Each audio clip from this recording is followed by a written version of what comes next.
AI 佢好犀利，佢可以分析到一條片入邊有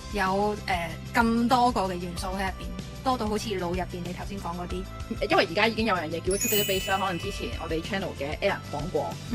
咩嘢叫做 Vector Database 啦，就係將一啲字啦，就變成一啲 embedding 嘅 vector 多維度空間嘅一個點啦，咁就去記錄嗰個字嘅意義。